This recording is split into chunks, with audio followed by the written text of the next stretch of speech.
مصنوعي ځیرکتیا څنګه کار کوي؟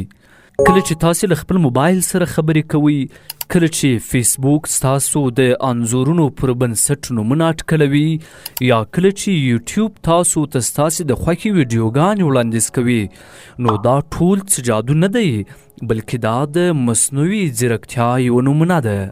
نوي او پرمختللې ټکنالوژي ده چې کمپیوټرونو ته دا وړتیا ورکوي چې د انسان په څیر فکر وکړي، زده کړه وکړي او پریکړې وکړي. خو دا پوښتنه شته، دا تخنیک څنګه کار کوي؟ مصنوعي ځیرکتیا څه ده؟ مصنوعي ځیرکتیا لنډیزي AI د داسې سیسټمونو او پروګرامونو ټولګه ده چې له انسان پرته خپلواک تصمیم نیولی شي. دا سیسټمونه کولی شي معلومات تحلیل کړي، تجربه زده کړي او له تیرو تجربو څخه زده کړه وکړي. یعنی که یوه ستونزه څو ځله ور وړاندې شي، نو دا به وروسته ژر او هوښیار ځواب ورته ولري. AI څه ډول کار کوي؟ دا ټکنالوژي په څو مهمو پړاوونو ولاړه ده. لومړی معلومات یا ډیټا.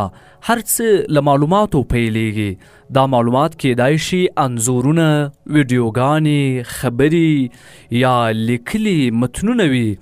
هر څومره چې معلومات ډیر وي، هغومره زده کړه پیاوړې وي. الګوریتمونه دا ریاضیکي فرمولونه دي چې معلومات ترتیبوي، اړیکې لټوي او پایلې وړاندې کوي. د مثال په ډول یو الګوریتم کولی شي د 10,000 انځورونو پر بنسټ یو سپی له پیشو څخه بیل کړي.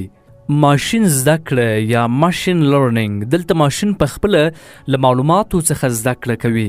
لکه څنګه چې یو ماشوم د تمرین له لارې زده کړه کوي، همداسې AI هم زده کړه کوي، خو ډیر ژر، ډیر دقیق.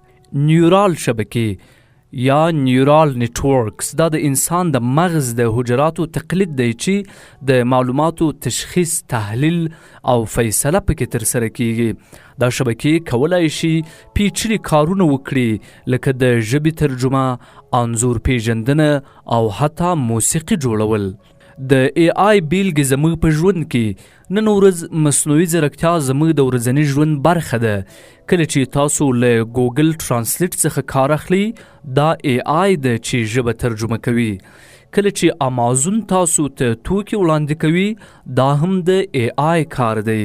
خودکار موټرونه لکه د ټیسلا موټرونه د زرګونو کمرو او سنسورونو له لارې چاپیریال درک کوي او په خپله چلیږي. مصنوعي ځیرکتیا یوازې یو تخنیکي اختراع نه ده، بلکې یوه نوې نړۍ ده، یوه هوښیاره، زده کوونکې او پر ځان باور لرونکې نړۍ. دا نړۍ کولی شي زموږ ژوند اسانه کړي، ستونزې حل کړي او حتی زموږ لپاره نوې لارې پرانیزي. خو دا هم مهمه ده چې موږ له دې ټکنالوژۍ سره هوښیار چلند وکړو، ځکه که د هوښیار ذهنونو لخوا کنټرول نشي، نو شاید دا هوښیاره ماشینونه زموږ له کنټروله ووځي.